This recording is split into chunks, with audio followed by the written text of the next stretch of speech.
Hey guys, welcome back. Picture yourself standing in a cramped medieval street where the cobblestones glisten with something you desperately hope is just rainwater. The air smells like wood smoke, wet wool, and that distinctive tang of too many humans living too close together without proper plumbing. Above you, the half-timbered houses lean so far into the street they nearly kiss their neighbors, blocking out what little sunlight makes it through the perpetual overcast. You can hear a blacksmith's hammer ringing somewhere, a baby crying, someone shouting about stolen eggs. Now here's the thing, you probably won't survive this. Not because medieval life was uniquely brutal, though it often was, but because you don't know the rules. And in the Middle Ages, breaking the wrong rule at the wrong time could get you pilloried, maimed, or hanged before you even understood what you'd done wrong. See, medieval people weren't stupid. They didn't create bizarre laws for fun. Every weird regulation, every seemingly insane restriction, every rule that makes you think, surely they were joking. They all existed because someone, somewhere, learned a terrible lesson the hard way. These rules were written in blood, disease, fire, and social collapse. So, before you get comfortable, take a moment to like the video and subscribe, but only if you genuinely enjoy what I do here. I'm curious, where are you listening from right now, and what time is it there? Drop your location and local time in the comments. I love seeing how this channel connects people from all over the world, all settling in for the same strange journey through history. Now, dim the lights, maybe turn on a fan for that soft background hum, and let's ease into tonight's journey together. You're walking through a medieval village on a summer evening, and the sun has just dipped below the horizon. The sky is that deep blue-purple of twilight, and you're feeling pretty good about yourself. You had a decent meal, bread, some questionable cheese, an onion, and you're thinking maybe you'll hum a little tune as you make your way home. Just a simple melody, something to pass the time. Then a hand clamps over your mouth from behind. "Are you trying to get us all killed?" your neighbor hisses, dragging you into the shadows between two houses. You struggle, confused, because you were literally just humming. But the terror in his eyes is real, and suddenly you notice something else. The entire village has gone absolutely silent. No singing, no music. Not even casual conversation above a whisper. Just the sound of shutters closing, doors barring, and somewhere in the distance, something moving through the crops that sounds too big to be a fox. Welcome to the no singing after dark rule, and it's about to save your life. Medieval villages banned evening music for several overlapping reasons, and every single one of them was practical. First, there's the predator problem.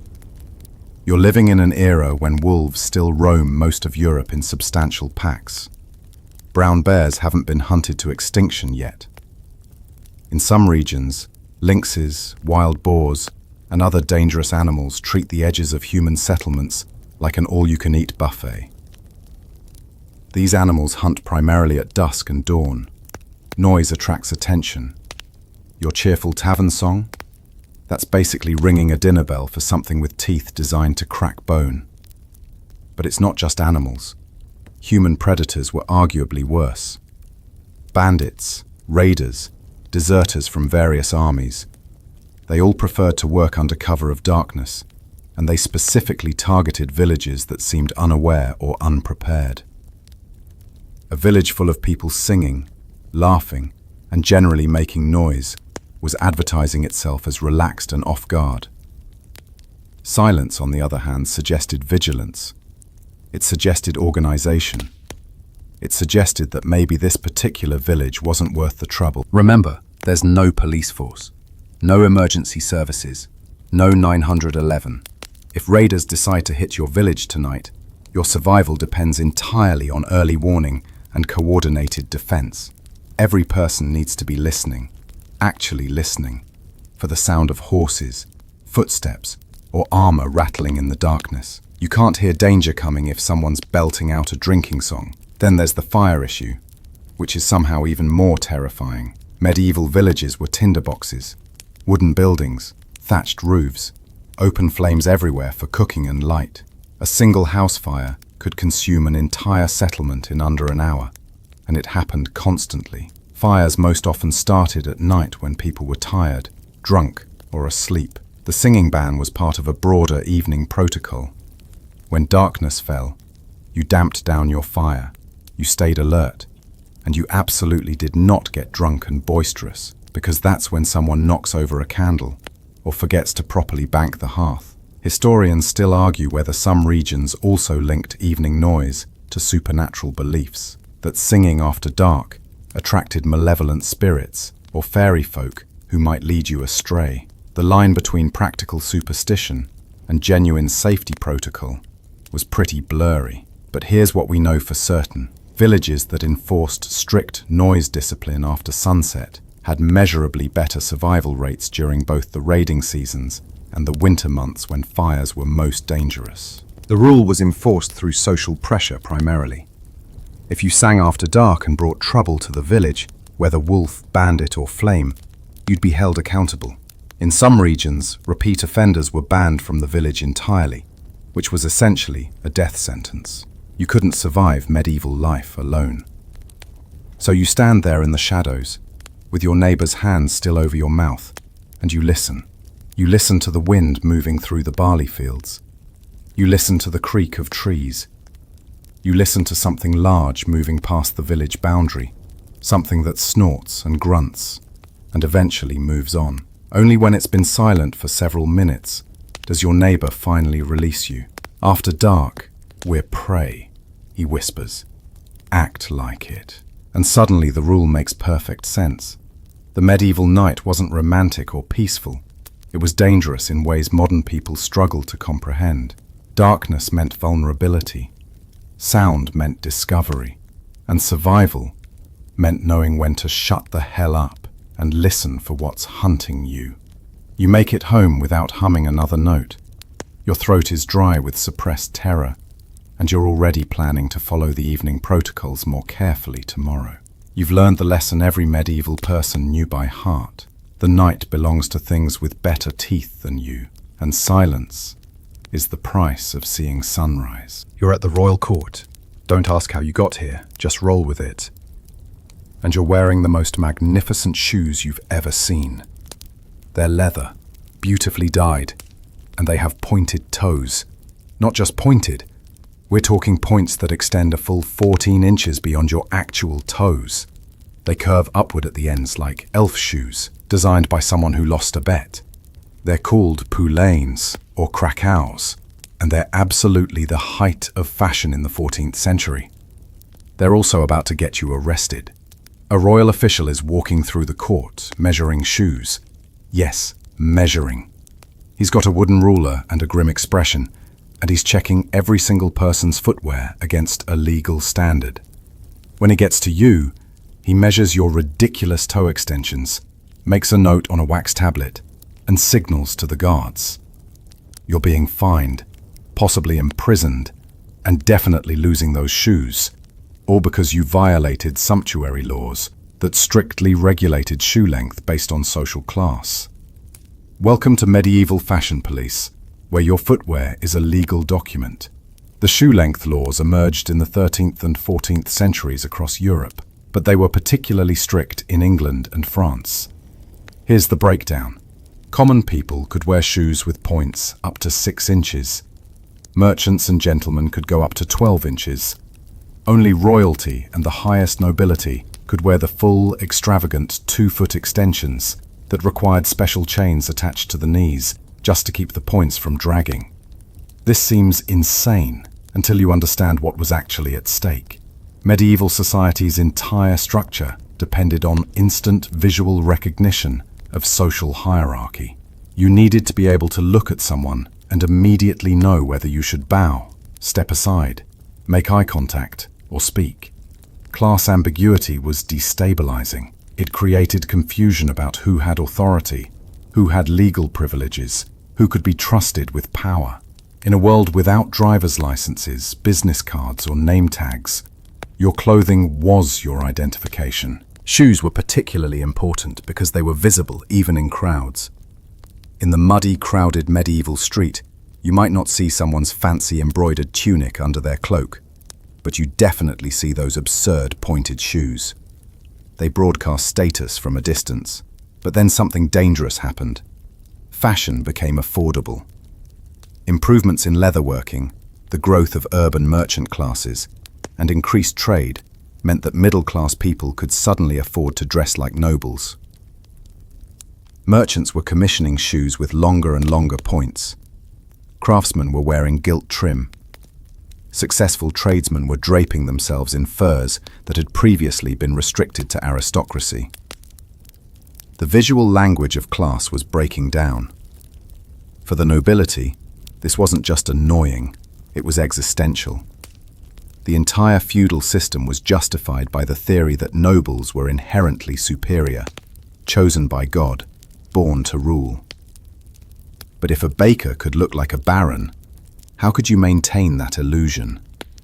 How could you justify legal privileges, tax exemptions, and political power if everyone looked the same? Hence the sumptuary laws, which regulated not just shoe length, but also fabric types, colors, fur varieties, button counts, sleeve lengths, and jewels. These laws were remarkably detailed. In England's 1363 sumptuary law, for instance, urban craftsmen were forbidden from wearing cloth costing more than 40 shillings per piece. Servants couldn't wear any fur except lamb or rabbit. Only knights with land worth at least 400 marks annually could wear fur-lined silk. Historians still argue whether these laws were primarily about maintaining social order or generating revenue through fines. The answer is probably both. Enforcing sumptuary laws was a nightmare. Officials had to physically inspect people's clothing, measure shoe points, check fabric quality. But the fines were substantial enough to fill royal coffers while simultaneously reinforcing hierarchy. The shoe laws specifically targeted poulains because they'd become a masculine status symbol. Men competed to wear the longest points possible. They developed elaborate methods for stiffening the extensions, moss, wool, even whalebone, to keep them properly upright.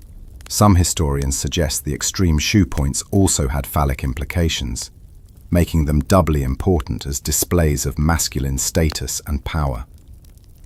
But here's where it gets weird. The laws didn't work. People kept violating them. The fine for wearing shoes above your station was steep, but the social capital gained from appearing wealthy was apparently worth the risk. By the 15th century, enforcement had become sporadic at best. Fashion was democratizing, whether the nobles liked it or not. There's also a delicious irony here. Those ultra-long poulains that nobles insisted on wearing, they were actually dangerous. Multiple chroniclers report nobles tripping on their own shoe points, especially during combat or rapid movement.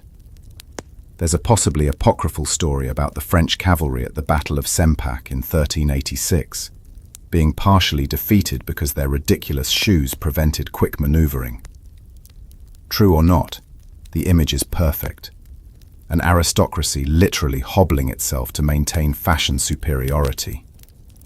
You watch the official confiscate your beautiful shoes and hand you regulation 6-inch points, appropriate for your actual, low station.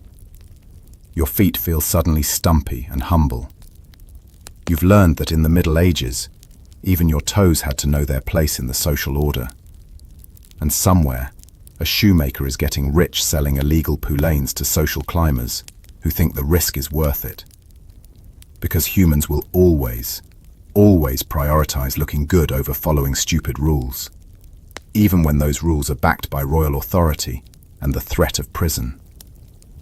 Some things never change. It's Sunday morning in 14th century England, and you're planning to meet your friends for a game of football after church. You've been looking forward to it all week. It's not like you have a lot of entertainment options. But before you can even leave your house, the bailiff is at your door with a longbow and a quiver of arrows. Mandatory archery practice, he says. King's orders. Every male between 12 and 60. Non-negotiable. You try to explain that you're terrible at archery, that you've never even held a bow before, that you really just want to play football. The bailiff doesn't care. In fact, he specifically confiscates the leather football from your house and tells you that ball games are now illegal on Sundays. The only thing you're allowed to do is practice shooting arrows at targets until your fingers bleed and your shoulders scream. Welcome to England's mandatory archery laws, where your Sunday leisure time has been weaponized by royal decree. The laws began in earnest under Edward III in 1363, though earlier monarchs had made attempts at similar regulations. The statute was blunt. Every able-bodied man was required to practice archery on Sundays and holidays. Specifically prohibited were handball, football, or hockey, coursing and cockfighting, or other such idle games. The penalty for violation was imprisonment. The penalty for officials who failed to enforce it was even worse. This wasn't about exercise or tradition. This was about national survival. And it worked. For over 2 centuries, English military success was built on masses of longbow archers who could devastate enemy formations. The French eventually adapted by developing better armor and different tactics, but for a while, England's insistence on universal archery training made them disproportionately powerful relative to their size and population. You stand at the practice butts, arms already aching after just 20 shots. Your arrows are flying wildly off target because your form is terrible and your muscles aren't developed for this. The bailiff watches critically, occasionally offering harsh corrections. Around you, dozens of other men are practicing with varying degrees of skill and enthusiasm. Some of them have been doing this since childhood and shoot with impressive accuracy. Others, like you, are struggling newcomers. You'll get better, the bailiff says, not unkindly. Or you'll die when the French come. Either way, you'll keep practicing. And that's the medieval social contract in a nutshell. Your king owns your body, your time, and your potential future as a military asset. In exchange, theoretically, he'll protect you from invasion. Whether that's a fair trade probably depends on whether the French actually show up. England's military dominance during the 100 Years' War depended almost entirely on the longbow. Not crossbows, which anyone could learn to use in a few weeks. Not swords, which were expensive and required years of training. The English longbow was a specific weapon, typically 6 feet tall, made from yew wood, requiring tremendous strength and years of practice to use effectively. An experienced longbowman could shoot 12 arrows per minute at ranges up to 250 yards with enough force to penetrate armor. At Crécy, in 1346, English archers slaughtered French knights who had trained their entire lives for mounted combat. At Agincourt, in 1415, a smaller English force devastated a much larger French army, primarily through massed longbow fire. But here's the problem. You can't just pick up a longbow and use it. The draw weight averaged 150 to 180 pounds. Compare that to modern hunting bows at 40 to 70 pounds. Drawing a longbow required specific muscle development in the back, shoulders, and arms. Skeletal remains of medieval English archers show distinctive deformities. Enlarged left arms, bone spurs on left wrists, and twisted spines from the rotational force of drawing. Becoming an effective longbowman required starting young and practicing constantly for years. England's entire military strategy depended on having thousands of men who could use these weapons effectively. Not professional soldiers. England couldn't afford a standing army that large. They needed regular farmers, craftsmen, and laborers who could be called up for military service and immediately function as deadly archers. The only way to maintain that skill base was through compulsory practice, hence the Sunday laws. Church attendance was already mandatory, which meant Sundays were the only day when you could guarantee most of the population was together in one place. After church, instead of leisure, you got archery practice. Villages were required to maintain practice butts, targets made of tightly bundled straw. Local officials had to organize and supervise the practice. Failure to participate was reported, tracked, and punished. The football prohibition specifically targeted the most popular alternative. Medieval football was incredibly violent, more like a mobile riot than a sport. Games involved entire villages, had virtually no rules, and regularly resulted in injuries and deaths. But more importantly, football was genuinely fun, which made it competition for archery practice. Men would practice archery grudgingly for an hour, then slip away to play football for the rest of the day. The Crown couldn't allow that. National defence required those men to be drilling with longbows, not kicking a pig's bladder through muddy fields. Historians still argue whether the laws were effectively enforced everywhere. Court records show sporadic prosecutions, suggesting compliance was inconsistent. Rural areas probably enforced it more strictly than cities, where officials had less capacity to monitor individual behavior. But the broader cultural impact was undeniable. Archery became a fundamental part of English masculine identity. Being a good English yeoman explicitly included archery skill. The practice requirements were serious. You weren't just shooting a few arrows casually. Effective longbow practice meant hundreds of shots per session, gradually building the strength and muscle memory required for combat conditions. Your fingers developed thick calluses. Your shoulder muscles adapted to the specific pulling motion.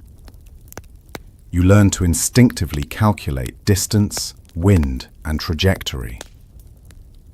By the time you were 30, if you'd been practicing since childhood as required, you were a weapon. There's something darkly fascinating about a government commandeering your leisure time and converting it directly into military capacity. Modern equivalents would be like mandatory rifle training every weekend, or required drone operation practice. The state was explicitly saying, your rest, your recreation, your personal time, all of that is secondary to national defense.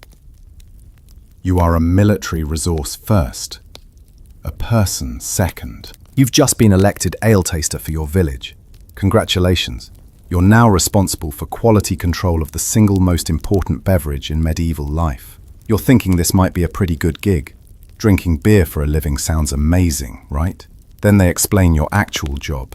You have to sit in each brewer's ale to test whether it's been properly made. Yes, sit in it, with your leather pants, in the beer. Welcome to the stickiest, strangest, and surprisingly scientific job in the medieval economy. The position of ale taster, sometimes called ale conner, was a real elected or appointed office in English villages and towns from at least the 13th century onward. The job existed because ale was too important to leave to chance. In medieval England, everyone drank ale. Men, women, children. Water was often contaminated. Milk spoiled quickly.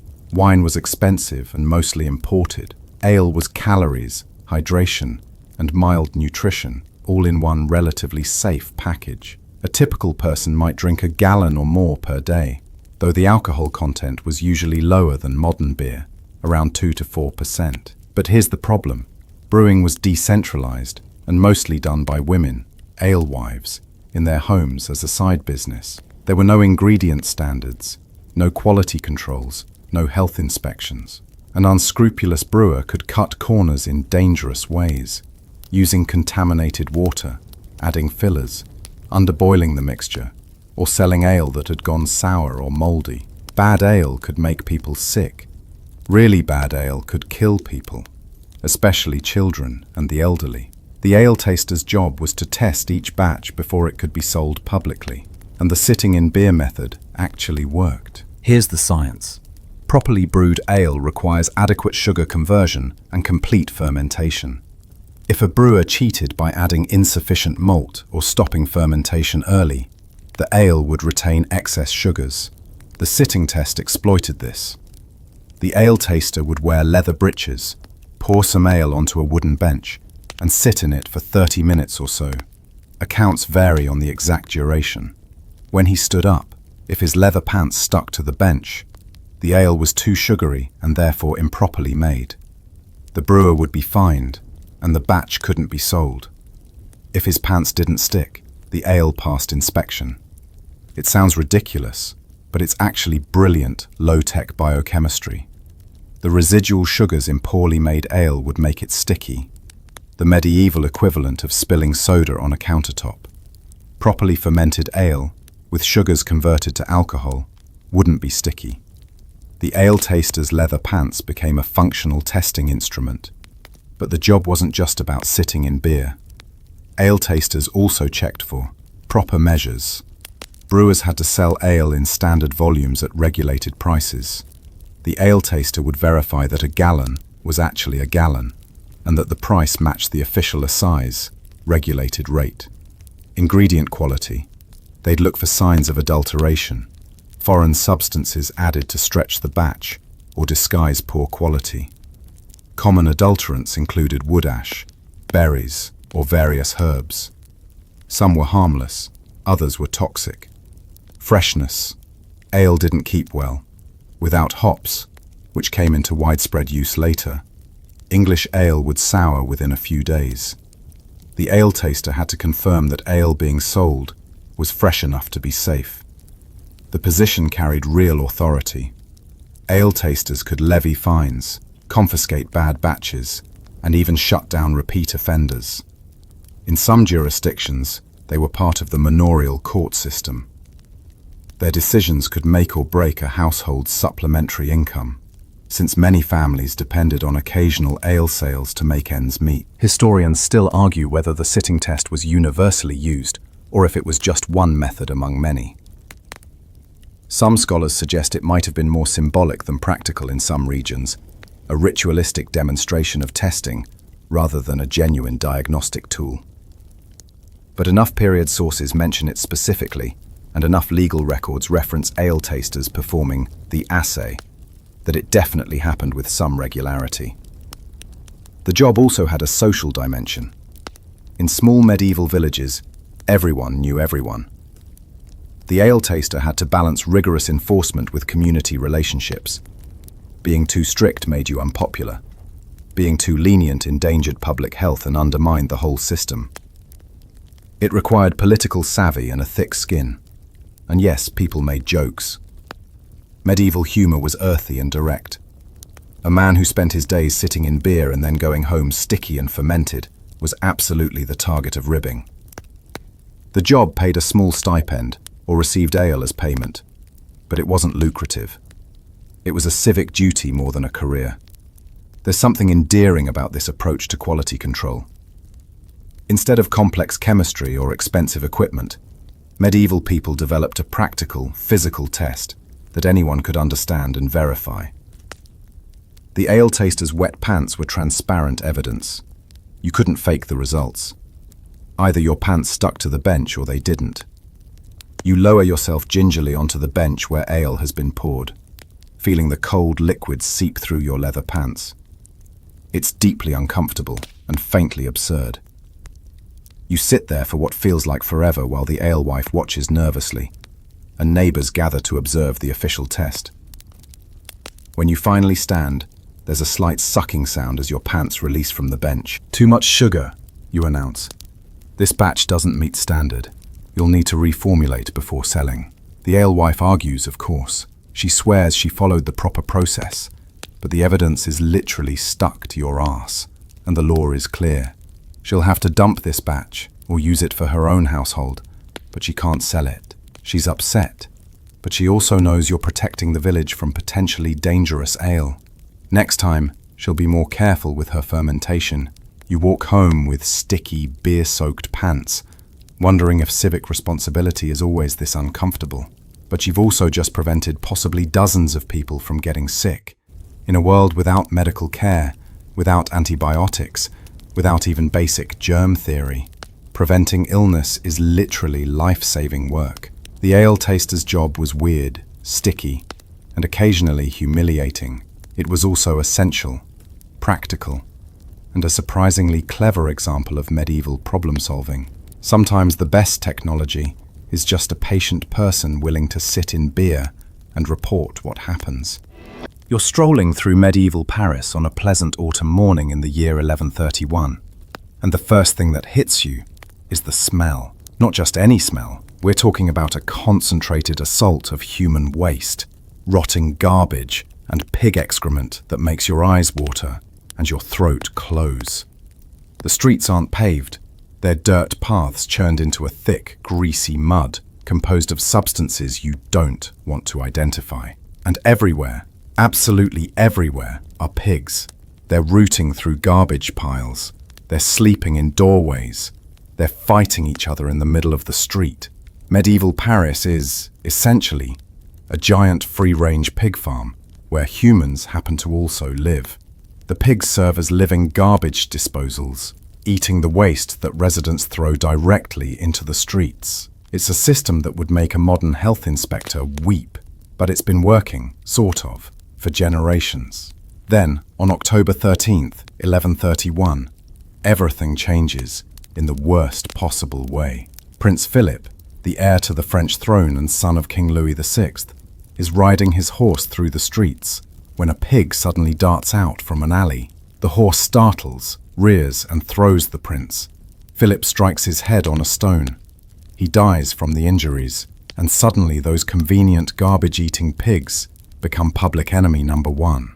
Welcome to the moment when urban sanitation became a royal priority, written in blood and grief. King Louis VI doesn't just mourn, he acts. One of his first responses is issuing an edict banning pigs from the streets of Paris, at least in certain districts. The ban isn't complete or immediately effective, but it marks a turning point in how medieval cities thought about public space and animal control. For the first time, convenience is being weighed against safety, and safety is winning. But here's what's fascinating. The pigs weren't just randomly wandering Paris. They served a crucial function in medieval urban ecology. Cities had no garbage collection, no sewage systems, no organized waste management. Everything went into the streets: kitchen scraps, butchery waste, human excrement from chamber pots, dead animals, ashes, broken pottery, you name it. Left alone, this garbage would pile up into literal mountains of rot, creating perfect breeding grounds for rats and disease. Pigs solved this problem. They ate organic waste voraciously and converted it into meat that could be slaughtered and eaten. They were mobile, self-maintaining waste processing units. Most urban pigs were owned by hospitals, monasteries, or poor families who relied on them for food. The Hôpital Saint-Antoine in Paris specifically maintained herds of pigs that roamed freely, fattening themselves on street garbage before being slaughtered for the hospital's use. The system had other benefits too. Pigs were valuable. In a medieval city where most people lived in desperate poverty, a pig represented significant wealth. A family that could raise even one pig had meat for winter, fat for cooking, skin for leather. Letting pigs roam meant poor urbanites could feed their animals without buying fodder. It was an unofficial welfare program, hidden inside a sanitation system. But the dangers were obvious. Pigs are large, strong, unpredictable animals. A full-grown pig can weigh 300 pounds or more. When startled or aggressive, they're genuinely dangerous. Beyond the incident with Prince Philip, medieval records mention numerous cases of pigs attacking children, knocking over elderly people, or causing accidents with horses and carts. In 1386, a pig in Falaise, France, was actually put on trial, dressed in human clothes, and executed for killing a child. Medieval people took pig violence seriously. After the 1131 ban, enforcement was inconsistent. Paris didn't have a police force capable of rounding up every stray pig. Poor people resisted because they depended on their animals. Religious institutions argued for exemptions. The ban was reissued multiple times over the following decades and centuries, suggesting it wasn't particularly effective, but the principle had been established.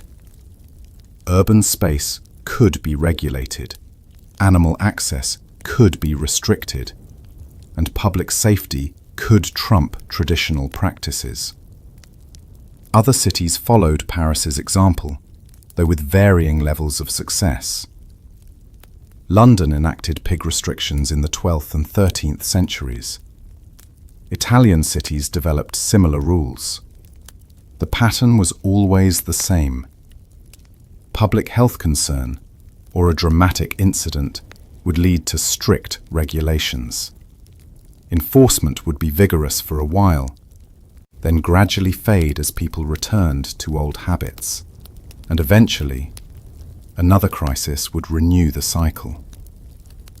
Historians still argue whether these early bans significantly improved urban conditions, or were mostly symbolic gestures that made authorities look proactive. The evidence is mixed.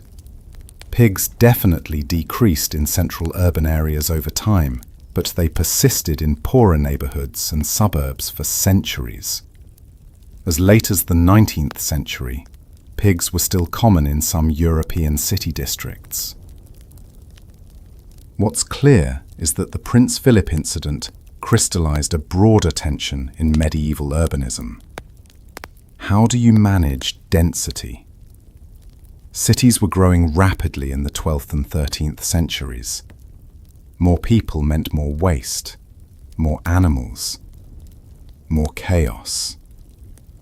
The traditional rural approach, let animals roam freely, stopped working when you crammed thousands of people into a few square miles. Something had to give. The pig bans represented early attempts at what we'd now call urban planning. They acknowledged that cities needed different rules than countryside. They recognized that public space required regulation. They prioritized human safety over economic convenience, at least officially. These seem like obvious principles now, but in the medieval period, they were revolutionary.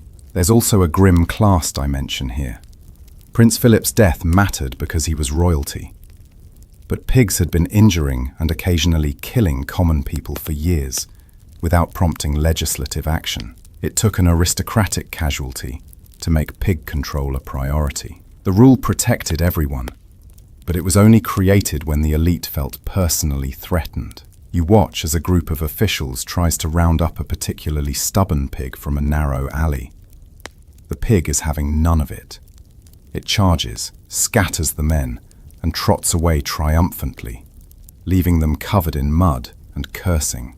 The ban exists, but the pigs haven't read the legislation. Enforcement requires manpower, organization, and political will that medieval Paris struggles to maintain consistently. Still, change is happening, slowly, fitfully, with countless setbacks, but happening nonetheless. The streets are getting marginally cleaner.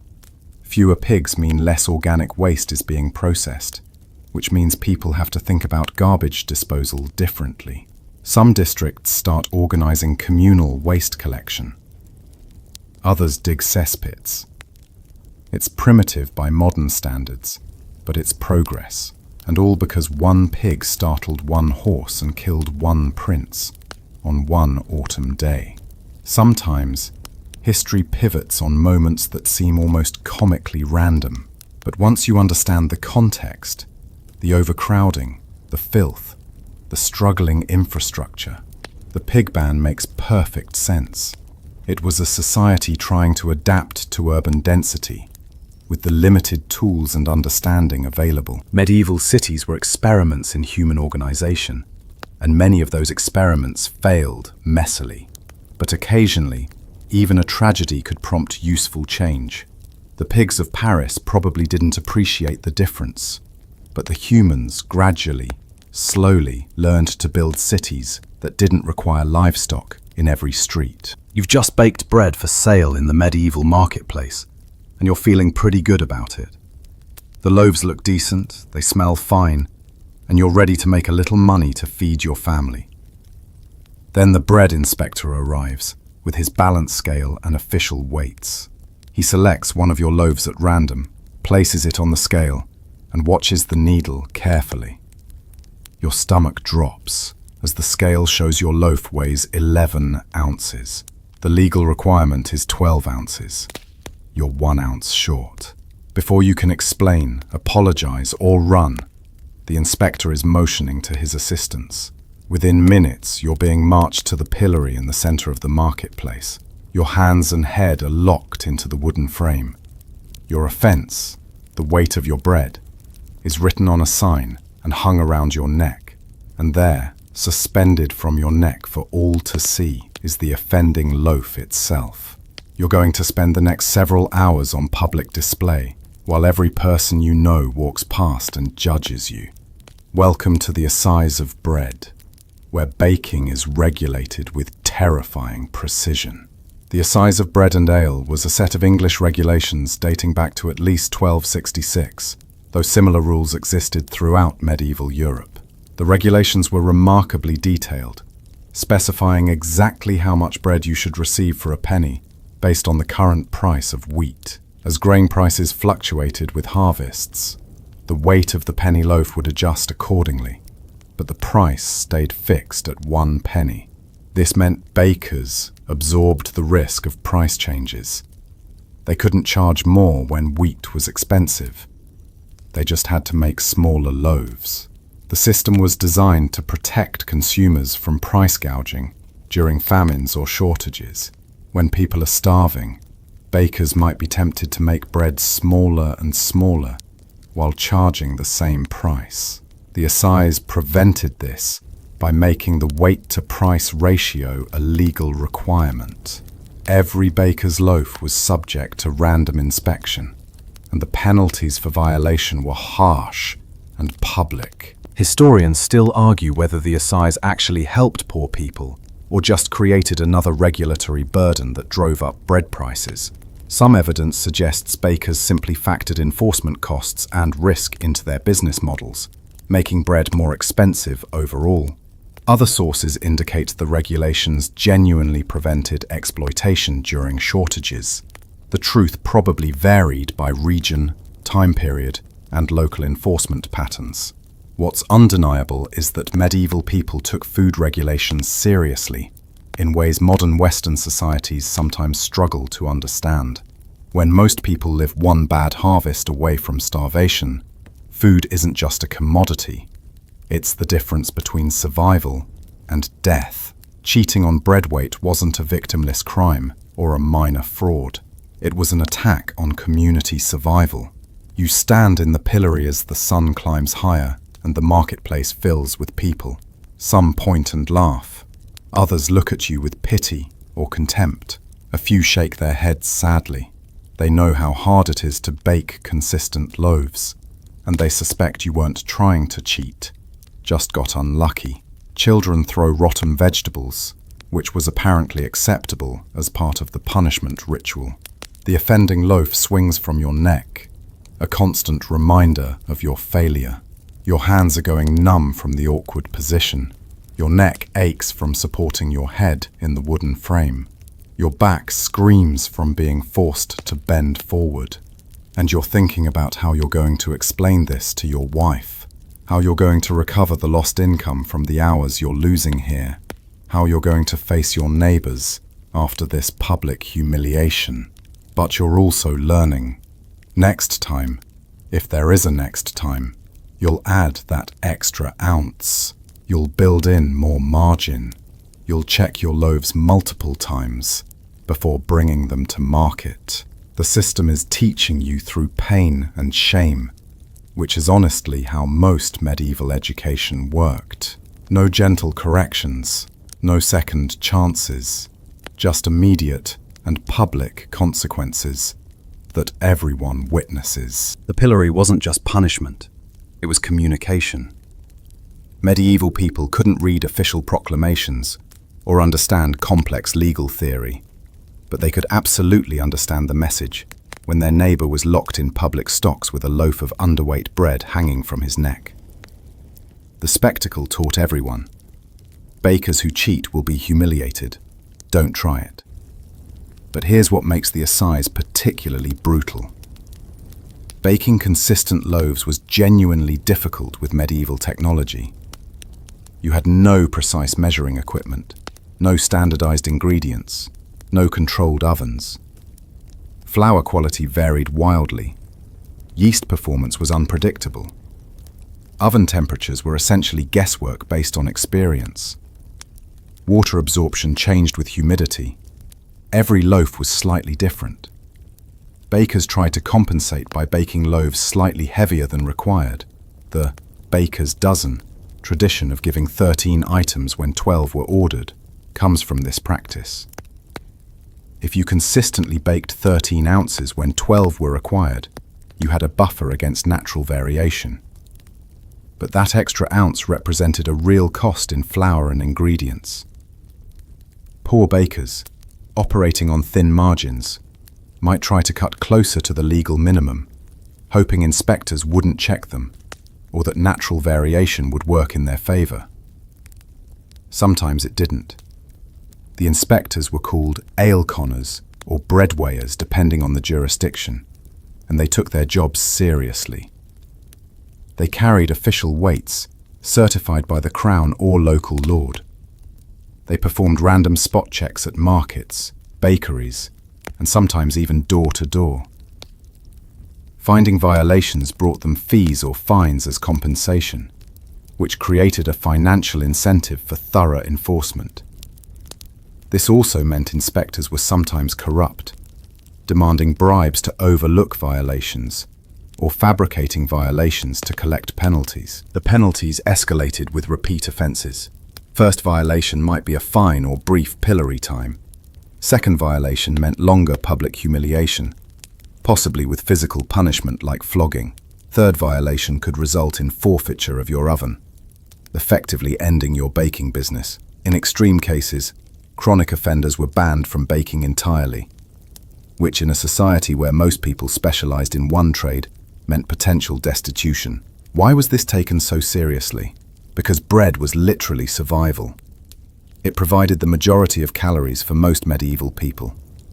A typical peasant might consume 2 to 3 pounds of bread per day. When you're living that close to starvation, every ounce matters. An underweight loaf wasn't just fraud. It was theft of calories from people who had none to spare. During famines, the assize became even more critical. When grain prices spiked, bakers were required to make proportionally smaller loaves, but couldn't change the price. This meant their profit margins collapsed or disappeared entirely. Some bakers simply stopped baking, which worsened shortages. Others tried to cheat, which is when inspectors became most aggressive. The tension between keeping bakers in business and preventing price gouging during crises was never fully resolved. There's also fascinating detail in how the assize calculated appropriate weights. The regulations specified different grades of bread. White bread from refined flour was expensive and sold in smaller loaves. Whole wheat bread was cheaper and sold in larger loaves. The cheapest tort, or horse bread, made from bran and other additives, was sold in the largest quantities. Each grade had its own weight requirements per penny. This created a complex matrix that bakers had to navigate, while also dealing with variable ingredient costs and unpredictable baking outcomes. After 4 hours, they finally release you. Your joints crack as you straighten up. Someone has stolen the loaf that was hanging from your neck. Waste not, want not. You stumble home, humiliated but wiser. The assize of bread has done its job. You'll never again risk selling an underweight loaf.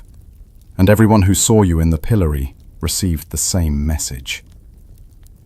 In a world without mass media, public punishment was communication infrastructure.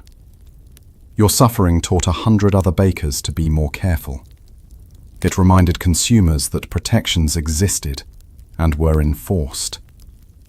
It demonstrated that even necessary tradespeople like bakers weren't above the law. Was it fair?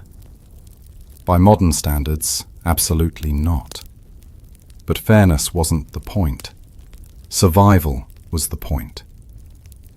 And in the medieval calculation, protecting the community's food supply justified harsh treatment of individuals who threatened it, even unintentionally. You're about to shake hands with a nobleman, and everything seems fine until someone violently slaps your hand away and hisses, "Remove your gloves, you fool."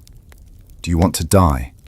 You look down at your perfectly innocent leather gloves, confused about what possible threat they could represent. Then you notice that everyone else, absolutely everyone, has bare hands when greeting the noble. And the noble's guards are watching you with hands on their sword hilts, clearly viewing your gloved hands as a potential threat that requires immediate, lethal response. Welcome to medieval glove protocol, where keeping your hands covered is indistinguishable from preparing to commit murder. The glove removal requirement had multiple overlapping justifications, but the primary one was security. A gloved hand could conceal a small weapon, a dagger, a poisoned needle, a garroting wire. In an era of constant political assassination, betrayal, and intrigue, concealed weapons were a genuine threat. Kings, nobles, and anyone with power lived in justified paranoia about being murdered by people they trusted. Requiring visible, bare hands was a simple security protocol. If I can see your hands and they're empty, I can at least rule out immediate hand-to-hand violence. This is why medieval etiquette demanded that you remove gloves when entering someone's home, when greeting a social superior, when conducting business, and especially when approaching royalty. Keeping your gloves on in these contexts signaled either ignorance, disrespect, or hostile intent. Any of those could get you killed. The protocol became formalized in various ways. Knights would remove their gauntlets before entering a lord's hall. Merchants would bare their hands before signing contracts. Visitors would strip their gloves in the entryway of any noble household. The ritual of removing gloves became so embedded in social practice that elaborate rules developed around it. Which glove to remove first, right hand. How to hold the removed gloves, left hand. When to put them back on, only after the superior dismissed you or left. But there's a second layer here. Gloves were status symbols. Quality gloves made from soft leather, sometimes perfumed, embroidered, or decorated with jewels, were expensive. Only wealthy people wore genuinely nice gloves. Demanding that someone remove their gloves to greet you was also a subtle power move. You're forcing them to abandon their status symbol and appear as a supplicant with bare, vulnerable hands. This created interesting social dynamics. A nobleman might keep his gloves on while demanding others remove theirs, marking the power differential. Equals would remove gloves simultaneously. Showing up with excessively fancy gloves could be seen as social climbing or presumption, especially if your actual status didn't warrant such luxury. Gloves also had symbolic meanings in medieval culture. Throwing down a glove was a challenge to combat, literally called throwing down the gauntlet. Giving someone your glove was a token of trust or authority. A lady giving her glove to a knight was a romantic or political gesture laden with meaning. So, gloves weren't just practical items. They were communication tools, status markers, and ritual objects. The assassination concern wasn't theoretical. Medieval history is full of close-range murders using concealed weapons. In 1407, Louis I, Duke of Orléans, was assassinated by men with hidden weapons.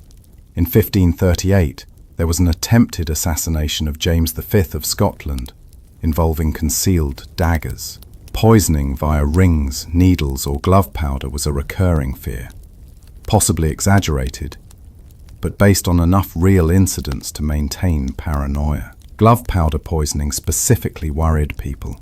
The story went that you could impregnate glove leather with poison, and when the victim put on the gloves or warmed their hands while wearing them, the poison would absorb through the skin. Whether this actually worked is debated by historians.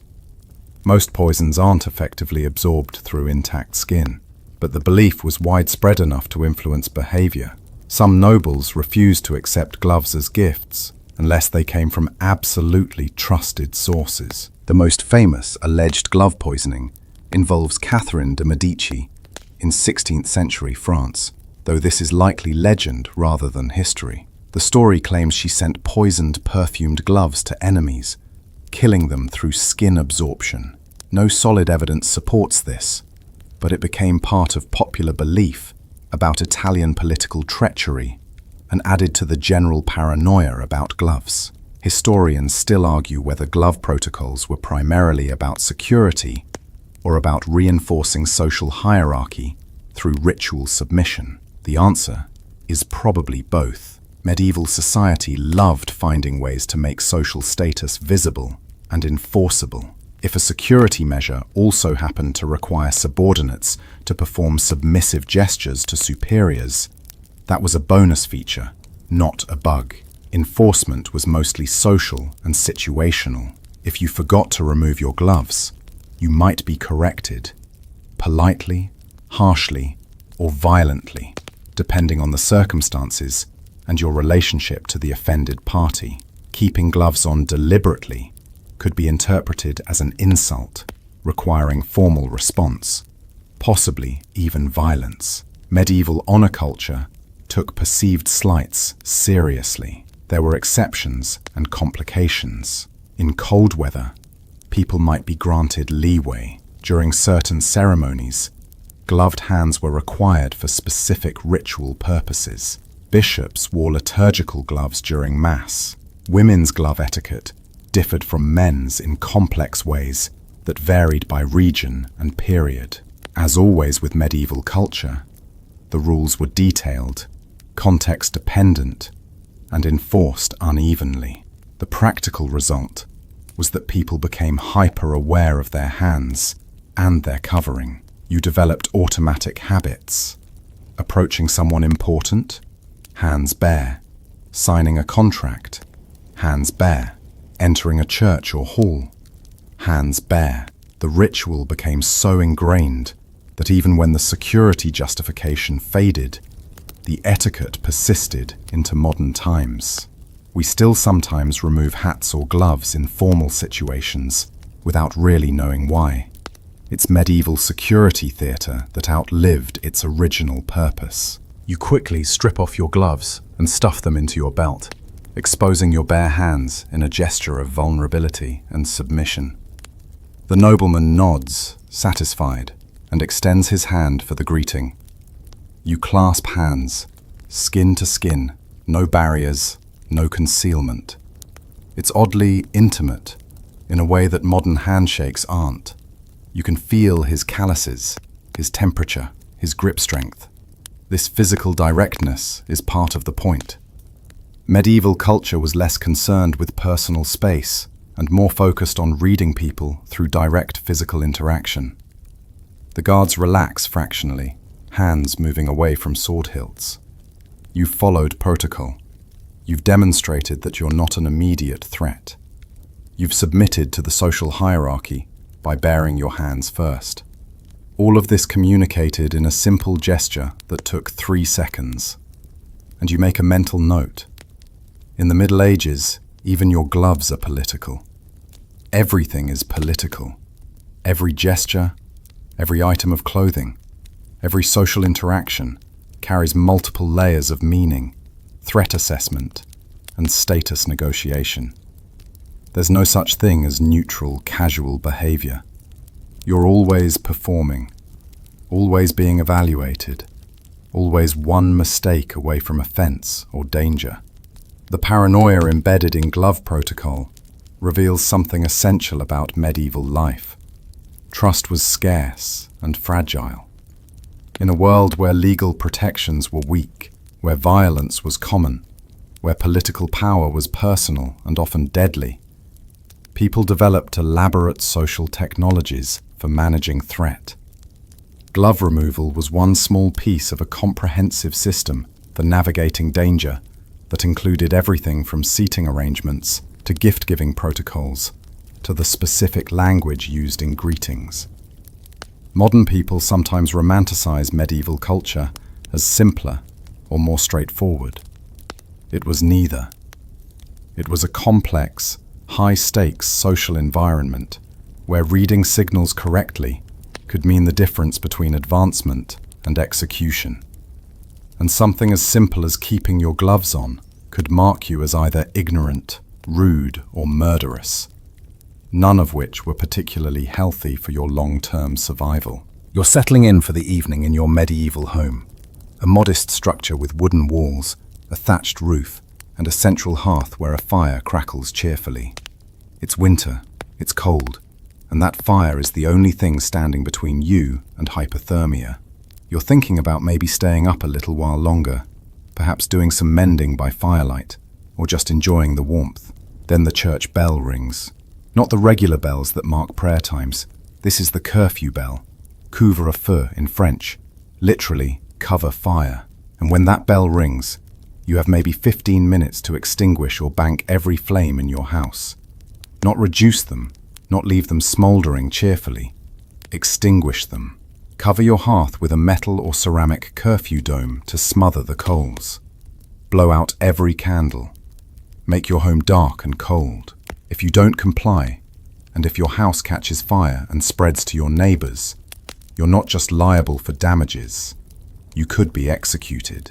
Welcome to medieval fire safety, where your bedtime is determined by bells, and your survival depends on voluntary darkness. The curfew bell tradition dates back to at least the Norman conquest of England in 1066, though similar practices existed throughout medieval Europe.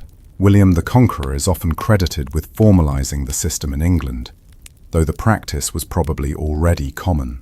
The bell would ring at a set time, typically 8 or 9 p.m. in winter, sometimes later in summer, and everyone was required to extinguish or carefully cover their fires. The reason was brutally simple. Medieval towns and villages were fire traps, waiting to ignite. Wooden buildings with thatched roofs, packed tightly together, filled with open flames for cooking and heating, straw on floors, stored grain, wool, and other flammable materials. No fire extinguishers, no fire trucks, no organized firefighting beyond bucket chains. A single carelessly tended fire could destroy an entire settlement in hours. And it happened constantly. London burned partially or completely multiple times during the medieval period. Lubeck burned in 1251, killing hundreds. Significant fires ravaged Rouen, Florence, Bergen, and countless smaller towns. Medieval fire was a recurring catastrophe that communities tried desperately to prevent through regulation. The curfew bell was preventive rather than reactive. The logic: most fires started at night when people were tired, drunk, or asleep. Someone would fall asleep by the fire, and their clothing would catch. Or they'd bank the hearth incorrectly and sparks would escape. Or they'd knock over a candle while stumbling around in darkness. By requiring all fires to be extinguished or carefully covered at a specific time, communities reduced the nighttime fire risk significantly. Compliance was enforced through fear and communal pressure. If your carelessness burned down your neighbor's home, you faced serious legal consequences. Medieval law held you personally liable for fire damage caused by your negligence. Depending on the jurisdiction, penalties ranged from heavy fines to corporal punishment to execution, especially if people died. Even if you weren't legally punished, community retribution could be severe. A village that lost homes to your fire might simply drive you out, which was often a death sentence. So when the curfew bell rang, people moved quickly. You'd cover your hearth fire with a curfew cover, a dome-shaped metal or ceramic device that smothered flames while keeping coals alive underneath. This allowed you to restart the fire more easily in the morning, without needing to create fire from scratch, which was genuinely difficult with medieval technology. Banking fires correctly was a crucial household skill. Do it wrong, and either your fire went completely out, meaning a cold, dark morning, and the need to borrow fire from a neighbor, or restart using flint and tinder. Or it didn't actually smother and sparked overnight. All candles were extinguished, rushlights were pinched out, any lanterns were closed. The goal was darkness. Complete, total darkness. Because darkness meant no flames, and no flames meant no fire. This created interesting social consequences. Medieval people already followed natural light cycles more than modern people. They woke with dawn and slept after dusk. But the curfew bell formalized and enforced this. Once fires were out, there wasn't much you could do except sleep. You certainly couldn't work, read, or engage in most activities in total darkness. The curfew effectively mandated early bedtimes for entire communities. There were exceptions for essential services. Bakers often had exemptions because they needed to start bread baking in the early morning hours. Blacksmiths working on urgent repairs might receive temporary permission. Taverns in some cities could keep fires later than private residences. But these exceptions were regulated, monitored, and granted sparingly. The system also had social control benefits beyond fire safety. A curfew that required everyone to be home and in darkness made unauthorized nighttime movement much more visible and suspicious. If you were out after curfew, you needed a legitimate reason and possibly documentation. This helped control crime, enforce social order, and monitor population movement. Some historians argue that fire safety was the justification, but social control was an equally important, unstated goal. Night watchmen would patrol to check for curfew violations, specifically looking for light escaping from buildings. If they saw firelight after the curfew bell, they'd investigate. Minor violations might result in warnings or small fines. Repeat offenders faced escalating punishment. If a violator actually caused a fire, the penalties were savage. Historians still argue whether curfew bells actually reduced fire frequency, or were more about creating an illusion of control. Some evidence suggests that cities with strict curfew enforcement had fewer catastrophic fires, but causation is hard to prove. Fires still happened regularly, despite curfews, suggesting the system was imperfect at best. But even reducing fire risk by a small percentage was worthwhile, given the catastrophic consequences of failure. The practice persisted in various forms for centuries. Some European cities maintained curfew bells into the 18th and 19th centuries, long after their fire safety justification had faded with improved building techniques and organized firefighting. The bells became tradition more than practical necessity. There's something primal about the curfew system that resonates even today. It's a community agreeing to collectively restrict themselves, to accept discomfort, darkness, and cold in exchange for mutual safety. Everyone gives up evening comfort so that everyone survives. It's forced solidarity through shared sacrifice. The experience of curfew darkness was also genuinely alienating for people used to modern lighting. Medieval darkness wasn't just absence of light. It was thick, absolute, disorienting blackness. No streetlights, no neighbors' lights, no glow from distant buildings. On cloudy nights without moon or stars, you literally couldn't see your hand in front of your face inside your own home. This darkness was inhabited by real dangers, stumbling, falling, injury, and by imagined terrors that medieval people genuinely believed in. So when the curfew bell rang, It wasn't just a fire safety measure. It was a nightly surrender to darkness, cold, and vulnerability. It was an acknowledgement that human control was limited and that survival required submission to communal discipline. You hurry to cover your hearth fire, carefully arranging the metal curfew dome over the glowing coals. Smoke rises in wisps through the vents, and you adjust the positioning until it's properly seated. Then, you move through your small home, pinching out candles, extinguishing rushlights, double-checking that nothing remains lit. Within minutes, your home is dark and cold. The temperature is already dropping without the fire's radiant warmth. You wrap yourself in blankets and settle into bed. But sleep doesn't come immediately. You're not actually tired yet. The curfew bell rang based on clock time, not on your personal circadian rhythm. So you lie there in absolute darkness, feeling the cold creep through the blankets, listening to your neighbors similarly settling in.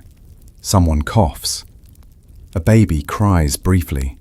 A dog barks, but mostly there's silence, and you think about fire, about how quickly it spreads, how completely it destroys, how helpless you'd be if flames erupted in this darkness, about houses you've seen burn, families you've known who lost everything or died in nighttime fires, about how the temporary discomfort of cold and darkness is a cheap price for reducing that risk.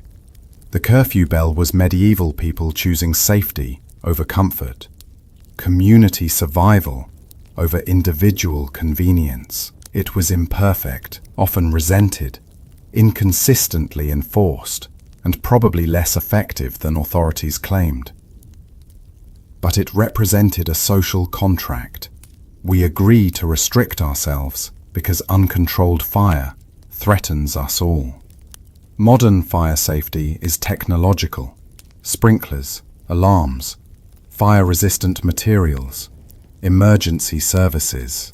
Medieval fire safety was behavioral and communal.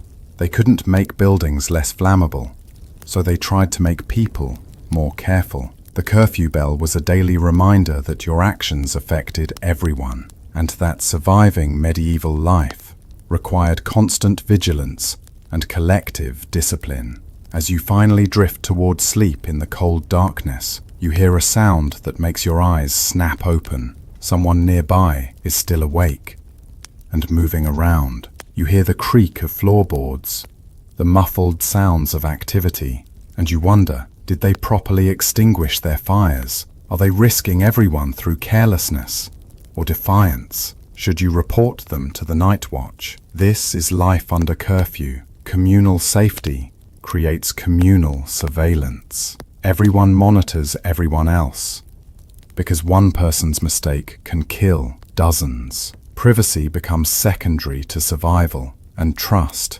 becomes a fragile thing, constantly tested by the dark. Butchers were often segregated in medieval towns, required to live and work in specific districts, usually near city edges or downwind from residential areas. This was partly practical. Slaughterhouses smelled terrible and attracted vermin, but also symbolic. The blood work needed to be contained, separated from sacred spaces and polite society. The jury prohibition extended this logic into legal settings. If butchers were spiritually compromised by their work, they couldn't be trusted with the grave responsibility of judging their neighbors. A jury verdict could mean execution, mutilation, or serious punishment. This required jurors with uncorrupted moral judgment, pure hearts, sensitivity to the value of human life.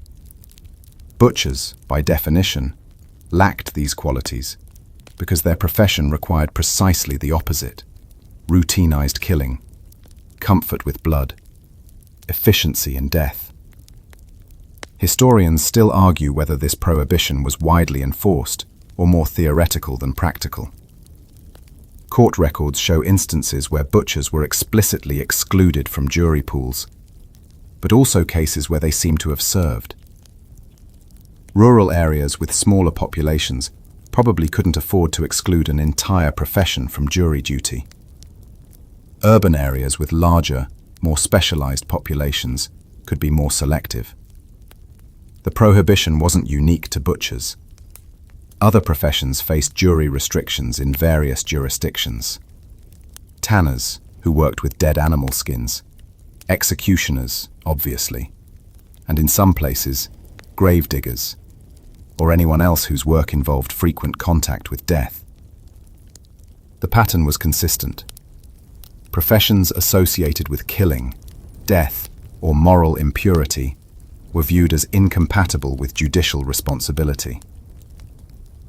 There's a fascinating class dimension here. Butchers were skilled tradesmen, often relatively prosperous. They weren't the poorest members of society, but they were deliberately excluded from civic participation that other trades of similar economic status could access. A baker or carpenter could serve on juries. A butcher could not. The profession itself, regardless of the individual's character, created a permanent disqualification. This must have been deeply frustrating for butchers, who were otherwise respected community members. You pay taxes, you follow laws, you contribute to community welfare. But when it comes to judging your neighbors, you're deemed unfit because of how you make your living. Your daily work, which everyone depends on and benefits from, simultaneously marks you as morally compromised. The prohibition also reveals medieval anxieties about violence and justice. Medieval legal systems were incredibly violent.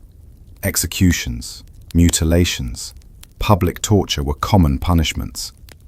But there was constant tension between the necessity of this violence and moral qualms about it. Excluding butchers from juries was a way of saying, judicial violence is different from commercial violence, and we need people who understand that distinction instinctively. But here's the irony. The legal system employed executioners who were often former butchers or people with similar skills. You couldn't judge the sentence, but you could carry it out. The actual killing was fine. The moral judgment about whether killing was warranted was what required untainted sensibilities. This suggests the prohibition was more about symbolic purity than practical concerns about judgment quality. Some medieval legal theorists argued against the prohibition, pointing out that butchers showed exactly the kind of practical, unsentimental judgment that juries needed. They understood death, didn't flinch from hard decisions, and had the stomach for grim realities. These arguments occasionally changed local practices, but the broader cultural association between blood work and moral corruption persisted. You stand outside the courthouse, dismissed from jury service before you even entered the deliberation room. You're professionally successful, financially stable, respected in your trade. But the legal system has just told you that your daily work makes you morally unfit to judge others. The irony burns. Everyone eats the meat you prepare, but nobody trusts you to evaluate whether a thief should be branded or a debtor should be imprisoned. You watch other potential jurors file past. A merchant, a carpenter, a baker, a wool trader. None of them handle blood daily. None of them kill for their living. Therefore, supposedly, they possess the moral sensitivity you lack. Never mind that the merchant probably exploits his workers ruthlessly, or the baker regularly cheats on weights. Their hands are bloodless, which makes them pure enough to judge. You head back to your shop, where animal carcasses hang from hooks, and the air smells like copper and salt. This is your world, necessary, productive, feeding your community. But it's also your prison in some ways, marking you as separate from full civic participation. You can butcher the oxen that feeds the jury, but you can't sit among them to render verdicts.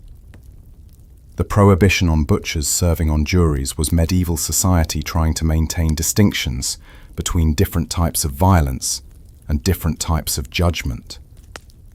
It was also a society expressing deep discomfort with necessary killing by restricting those who performed it from positions of moral authority.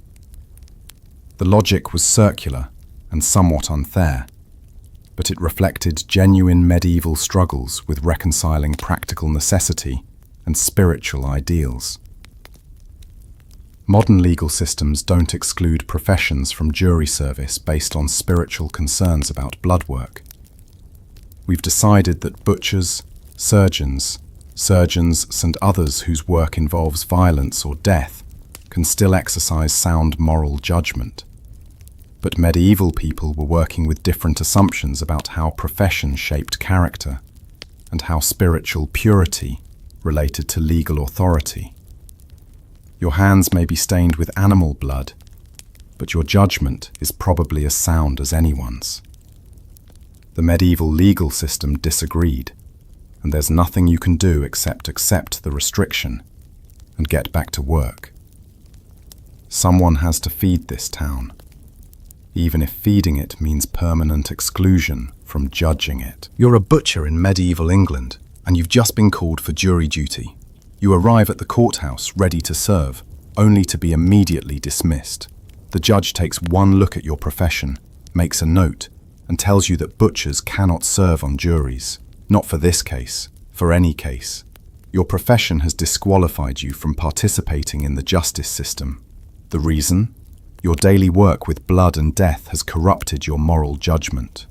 Welcome to medieval legal theory, where slaughtering animals for food somehow makes you unsuitable to judge human crimes. The prohibition on butchers serving as jurors appeared in various English legal codes and local customs from the 13th century onward. It wasn't universal or consistently enforced, but it was widespread enough to be documented in multiple jurisdictions. The logic was rooted in medieval humoral theory and moral philosophy, which held that constant exposure to violence and bloodshed coarsened a person's sensibilities and made them more likely to render harsh, cruel judgments. Medieval thinking about moral psychology was deeply influenced by the idea that you become what you repeatedly do. Exposure shapes character. If you spend your days killing animals, cutting flesh, dealing with blood and death, this work affects your soul. You become desensitized to suffering. The sanctity of life becomes abstract rather than visceral. You lose the delicate moral sensitivity required to judge fairly between guilt and innocence, mercy and punishment. This concern wasn't entirely irrational given medieval context. Butchers occupied a morally complicated position. Everyone ate meat, so butchers were necessary, but the work itself, killing living creatures, dismembering bodies, handling blood, carried spiritual taint in Christian theology. Blood was sacred, associated with Christ's sacrifice. Spilling blood casually for commercial purposes was theologically troubling, even when necessary for survival. You're a leper in medieval Europe, and you've just been handed a wooden clapper, a simple device consisting of two pieces of wood on a handle that creates a loud rattling noise when shaken. You're now legally required to carry this everywhere and use it to announce your presence. Always, in every situation. Approaching people on the road, clapper. Entering a town, clapper. Anywhere near healthy people, clapper, clapper, clapper. Welcome to medieval disease management, where you're required to be your own warning system. Leprosy, what we now call Hansen's disease, was one of medieval Europe's most feared afflictions. The disease causes skin lesions, nerve damage, and progressive disfigurement. Medieval people didn't understand it was caused by bacteria, Mycobacterium leprae, with relatively low contagiousness. What they saw was horrifying. People's faces and limbs gradually deteriorating, flesh appearing to rot away, fingers and toes lost to nerve damage and infection. It looked like a living death, and they assumed it was highly contagious. The clapper requirement emerged from desperate attempts to prevent disease spread. If lepers announced their presence from a distance, healthy people could avoid them. The sound had to be distinctive and loud enough to be heard from far away, hence the wooden clapper, which created a sharp rattling noise that carried well and was immediately recognizable. But the clapper was just one element of comprehensive leper regulations. In many jurisdictions, lepers were required to wear special clothing, often distinctive colors or hooded robes that made them immediately identifiable. They had to stay downwind of healthy people when speaking. They couldn't touch goods in markets. They couldn't enter most buildings. They couldn't drink from public wells or fountains. Some regions required lepers to carry bells instead of clappers, or sometimes both. The most extreme response was complete social exclusion through leper colonies called leprosaria, or lazar houses. These were dedicated communities where lepers lived separately from the general population. Some were genuinely charitable institutions run by religious orders, providing care and community for sufferers. Others were essentially prisons, where lepers were forcibly confined. The quality varied dramatically, but the principle was consistent. Separation from healthy society. Many regions held literal funeral services for people diagnosed with leprosy. You'd attend your own funeral mass, be declared civilly dead, and lose most legal rights. Your property would be distributed as though you'd died. Your marriage could be dissolved. You were socially and legally removed from the community of the living, though your body kept breathing, and your consciousness persisted in the grotesque limbo of civil death. Historians still argue whether medieval leprosy was actually Hansen's disease, or if the term covered multiple skin conditions. Some evidence suggests medieval leprosy was a catch-all diagnosis for various dermatological conditions, including psoriasis, severe eczema, and other diseases that caused visible skin problems. This means some people subjected to leper regulations might not have had actual leprosy, just unfortunate skin conditions that terrified medieval diagnosticians. The disease carried intense religious interpretation. Leprosy was seen as divine punishment for sin, usually sexual sin specifically. Lepers were believed to be physically manifesting their spiritual corruption. This made the disease doubly devastating. Not only were you disfigured and exiled, but society interpreted your condition as proof of your wickedness.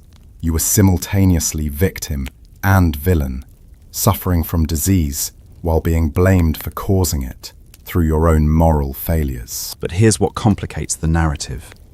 Medieval society also sometimes venerated lepers as Christ-like figures.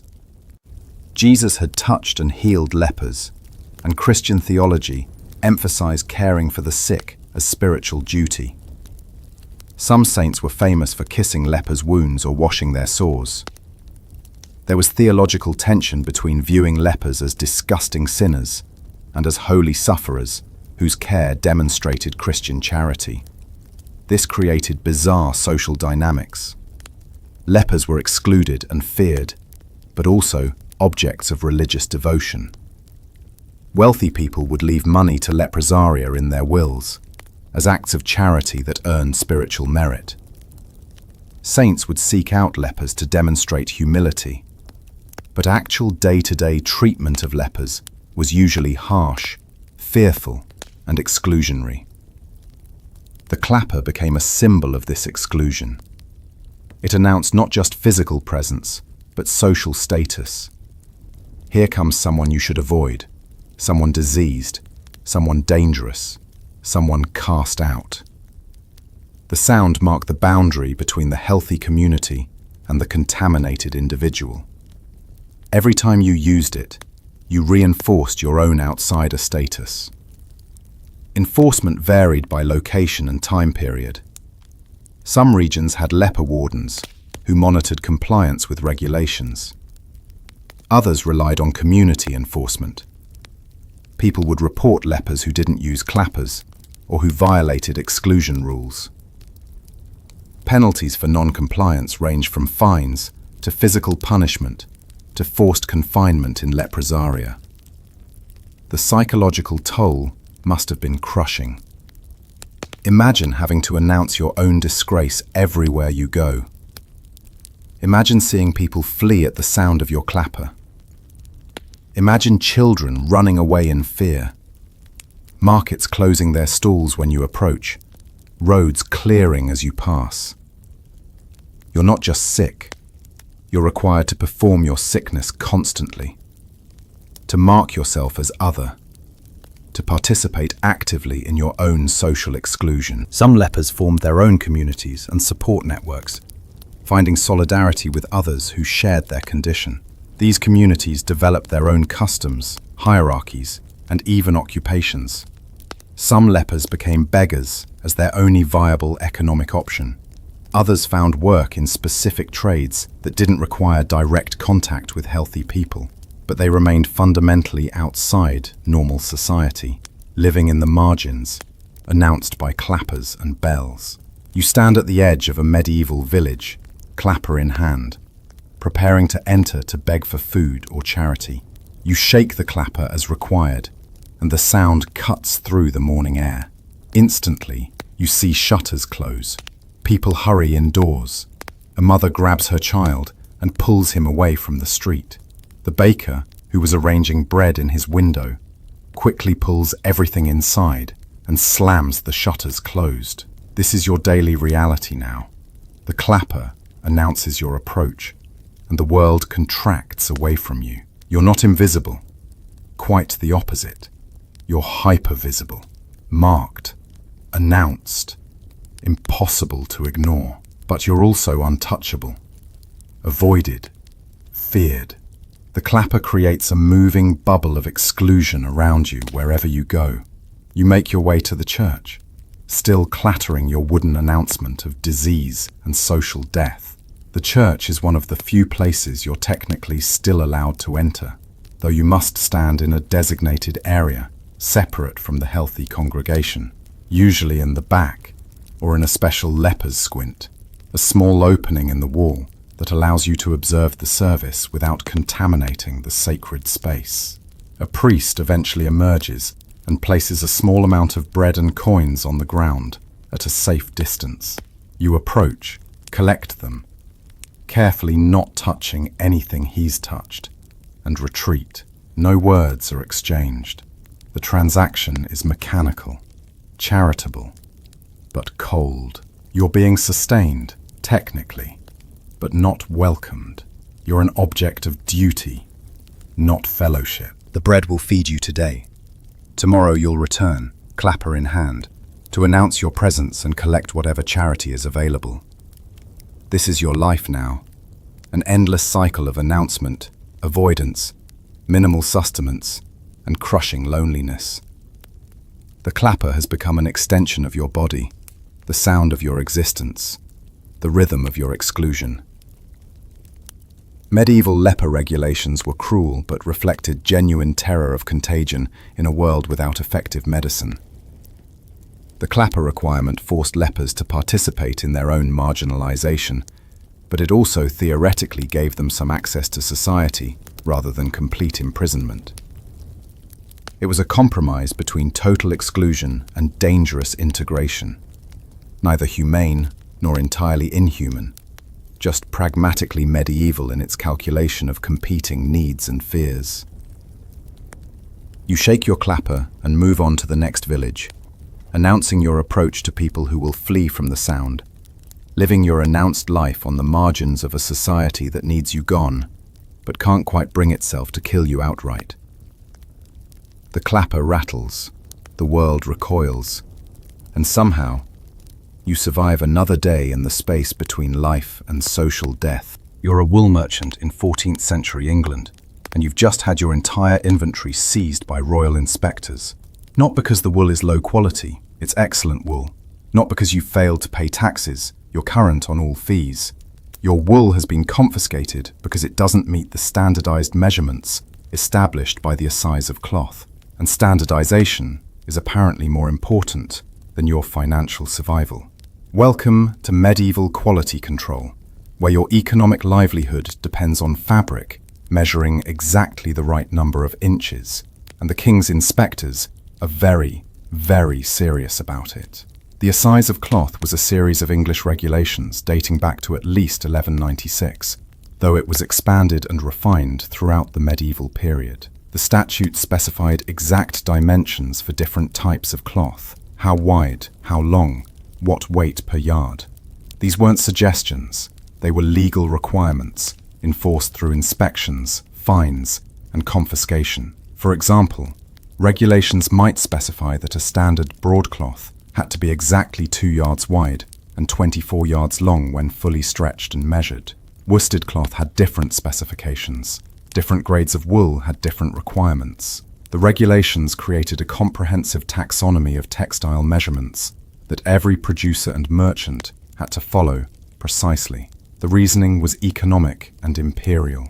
England's economy was built on wool. It was the kingdom's primary export, the foundation of merchant wealth, the revenue source for royal taxation.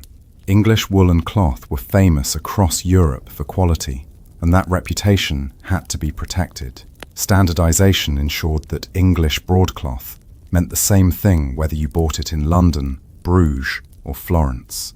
A merchant purchasing English wool knew exactly what dimensions and quality to expect. This predictability enabled long-distance trade. Italian merchants could place orders for specific quantities and types of English cloth, knowing they'd receive consistent products. Standardization reduced fraud, prevented quality deterioration, and maintained England's reputation as a reliable supplier. The assize of cloth was essentially medieval international trade infrastructure, creating trust through enforceable standardization. But the enforcement was remarkably strict. Royal officials called alnagers, from alna, a measurement term, were appointed to inspect cloth. They'd show up at workshops, markets, ports, anywhere cloth was produced or sold. They carried official measuring rods and scales. They'd physically examine cloth, stretch it to check dimensions, weigh it to verify density. Anything that didn't meet specifications could be seized, and the producer or merchant would be fined. The alnagers also had the authority to affix lead seals to cloth that passed inspection. These seals certified that the cloth met royal standards and could be legally sold. Selling unsealed cloth was illegal and subject to punishment. This created a system where you couldn't participate in the cloth trade without subjecting your products to official inspection and approval. Historians still argue whether the assize of cloth actually improved English wool quality or just created bureaucratic overhead that enriched inspectors. The answer is probably both. Standardization definitely helped English cloth maintain its reputation, which supported prices and demand. But alnagers were also notorious for corruption, accepting bribes to certify substandard cloth, or inventing violations to extort merchants. The system worked imperfectly, but better than no regulation at all. The specifications themselves were surprisingly technical. Regulations distinguished between dozens of cloth types with different measurement requirements. Broadcloth, kersey, russet, worsted, frieze, straights. Each had specific width, length, and weight requirements. Producers had to know these specifications precisely and adjust their looms, stretching, and finishing processes to meet them. This created significant technical barriers to entry in the wool trade. You couldn't just start producing cloth casually. You needed equipment calibrated to produce regulation dimensions. You needed knowledge of specifications. You needed to pass inspections. The assize of cloth effectively created a regulated industry with quality controls that limited who could participate profitably. There's also a fascinating regional dimension. Different parts of England specialized in different cloth types based on local wool quality, water supplies for fulling, and established expertise. The assize of cloth formalized these regional specializations by creating distinct categories with different standards. This encouraged regional clustering of specific industries, which created economies of scale and concentrated expertise. The taxation benefits were also significant. Standardized cloth was easier to tax. Inspectors could quickly assess value based on type, dimensions, and quality grade. This made collection more efficient and harder to evade through misrepresentation. The assize of cloth was partly quality control, but also tax infrastructure, enabling the Crown to extract revenue from wool trade more effectively.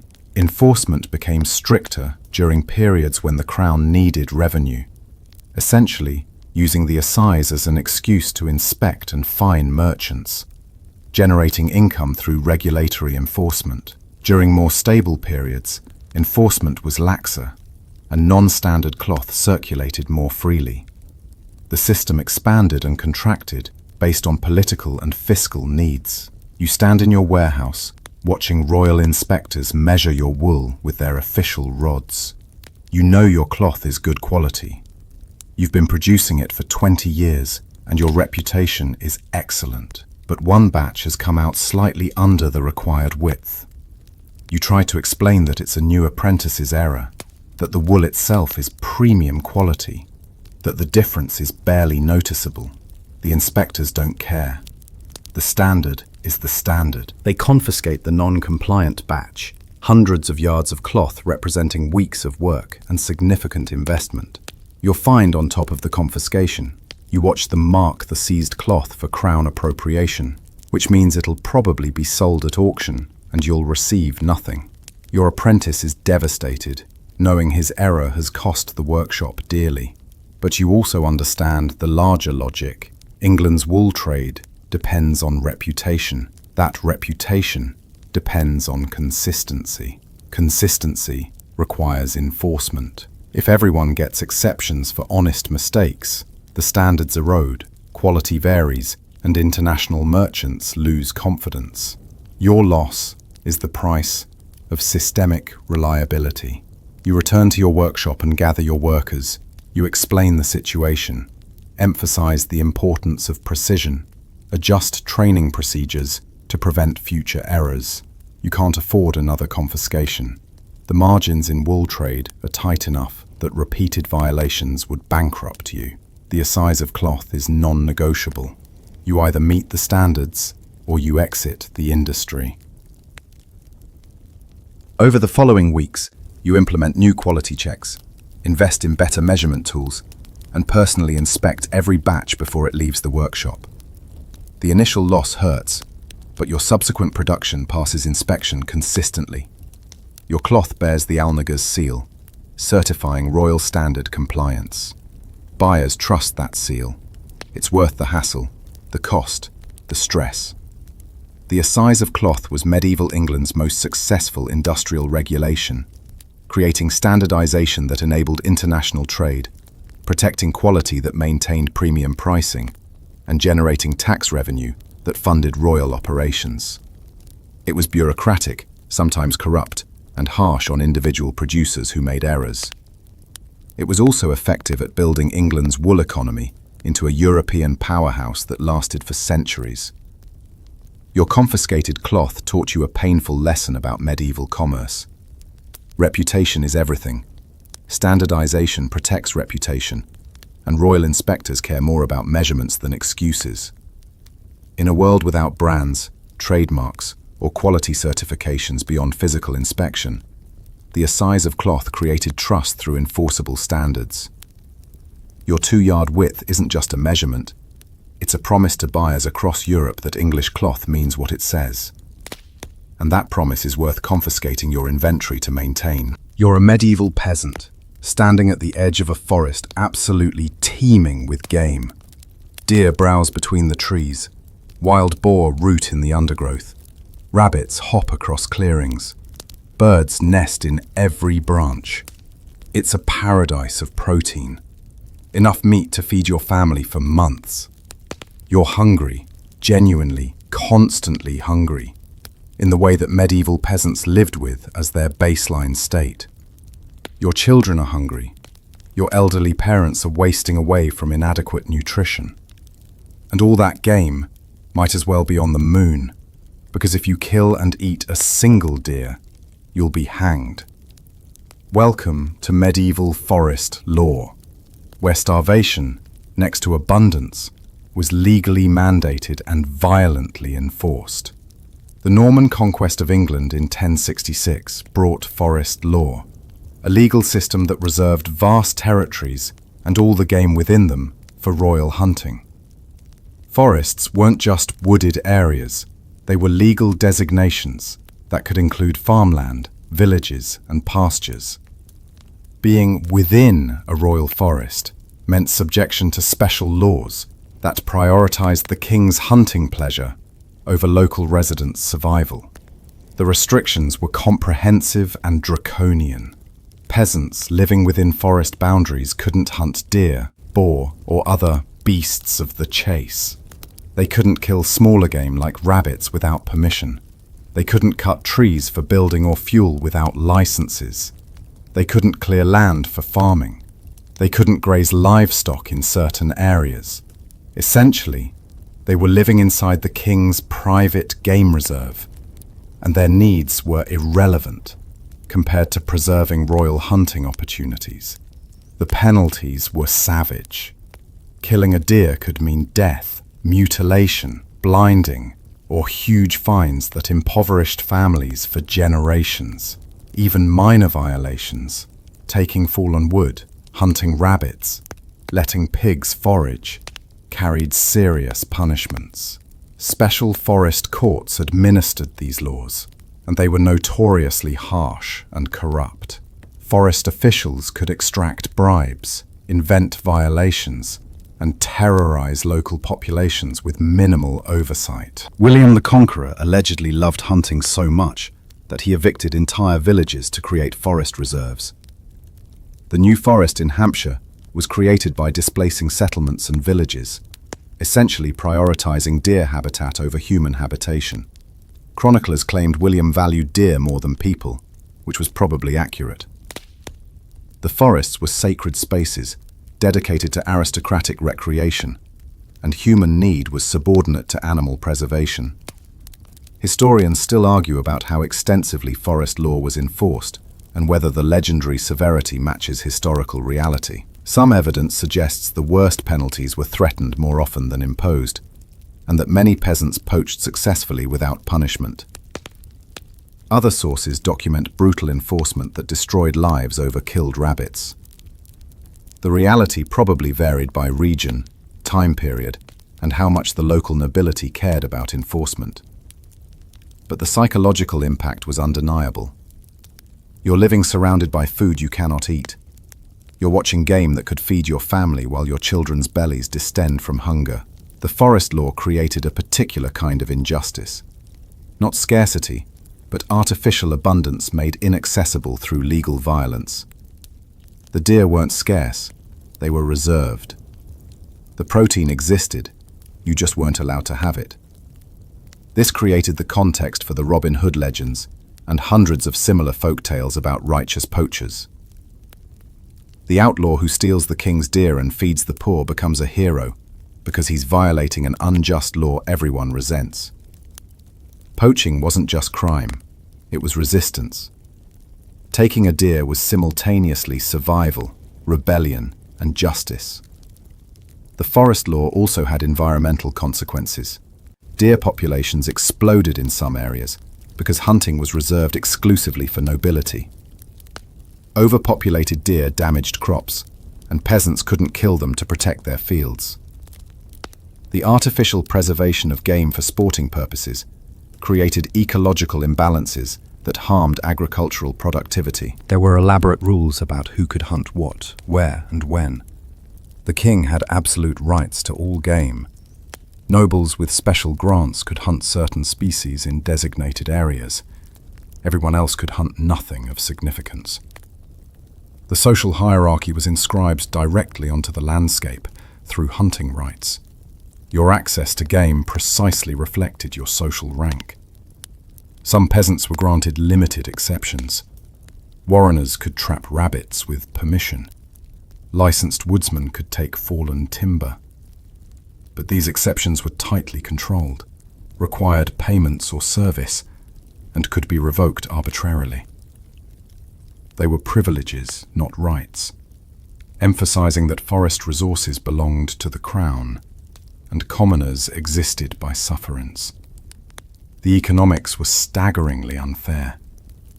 Nobility spent their time hunting for recreation, while peasants who killed game for survival faced death.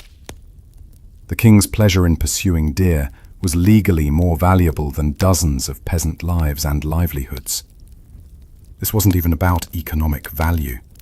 Venison was luxury food for nobles, not a significant economic commodity. It was about power, display, and maintaining social hierarchy through control of basic resources. Over centuries, forest law gradually weakened. The Charter of the Forest, 1217, rolled back some of the worst excesses, disafforested some areas, and limited penalties. But the basic structure persisted well into the early modern period. Vast areas reserved for aristocratic hunting, while commoners starved beside them. You stand at the forest edge, watching a magnificent stag graze maybe 50 yards away. You could kill it. You have a bow, primitive but functional. The shot is makeable. That deer represents weeks of food. Meat, fat, leather, bone for tools. Your family desperately needs it. But the calculation is immediate and stark. One deer versus your life. You lower the bow. The stag continues grazing, unaware how close it came to death. Unaware its existence is protected by laws that value it more than you. You turn away, returning to your village where thin soup and coarse bread await. Your stomach growls watching that living meat disappear into the trees. But you know the forest is watched. Foresters patrol, report violations, collect evidence for prosecutions. Other peasants facing similar desperation sometimes inform on poachers, hoping for rewards or avoiding suspicion. The risk is too high. You'll survive, barely, on legal food, and that deer will live to be hunted, eventually, by someone whose birth makes killing it recreation rather than crime. Some of your neighbors do poach. They're desperate enough or angry enough to risk it. Most get away with it most of the time, hunting carefully, at night, taking only what they can hide. Some get caught. You've seen men hanged for venison, watched families destroyed by forest fires, known children who grew up without fathers because a hungry man killed the wrong animal. The forest law was medieval hierarchy made spatially explicit. The land itself was carved into zones of privilege and prohibition, with game reserved for those who needed it least and forbidden to those who needed it most. It was injustice so blatant, so structurally embedded, that it became simply how the world worked. And somewhere in that forest, the deer you didn't kill continues browsing peacefully, its life valued above yours by laws written to preserve pleasure for the powerful and deny sustenance to the powerless. That's not a bug in medieval society. That was the system working exactly as designed. And so we come to the end of our journey through medieval rules that made terrible sense. You've survived singing bans and shoe police, beard taxes and butcher prohibitions, rat quotas and night soil schedules. You've watched societies struggle with fire and plague, violence and hunger, trying desperately to create order from chaos, using the limited tools of their understanding.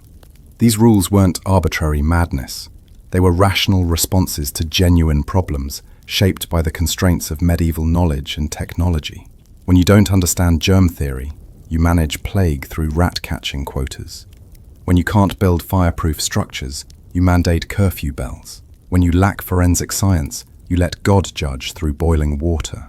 Each rule reveals both the problems medieval people faced and the creative, sometimes brutal ways they tried to solve them.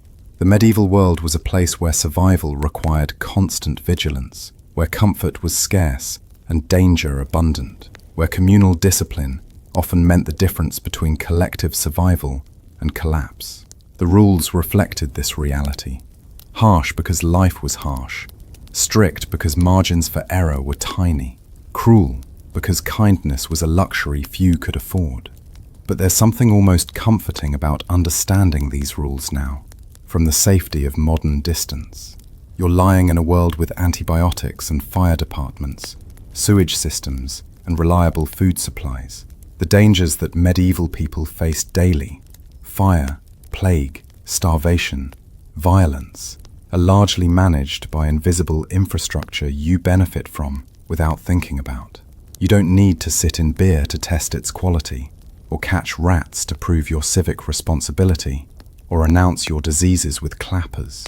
The medieval rules were humanity figuring things out the hard way, making mistakes, learning through suffering, slowly building toward better systems. Every modern convenience exists because someone, somewhere, lived without it and figured out how to change that. The weird medieval rules weren't obstacles to progress. They were progress, imperfect steps toward the safer world you now inhabit. So rest easy tonight. No curfew bell will demand you extinguish your lights. No ale taster will check your drinks by sitting in them. No one will measure your shoes, or tax your beard, or exclude you from juries because of your profession. The strange, harsh medieval world has receded into history, teaching lessons through its struggles and leaving you with the inheritance of everything it slowly, painfully figured out. Let those medieval voices fade now into comfortable darkness, their rules and fears and desperate solutions dissolving into the quiet of your safe, warm space. The rats are controlled, the fires are managed, the plagues are treated, the bread is standardized. And you, unlike your medieval ancestors, can simply drift towards sleep without calculating whether you've met your survival requirements for the day.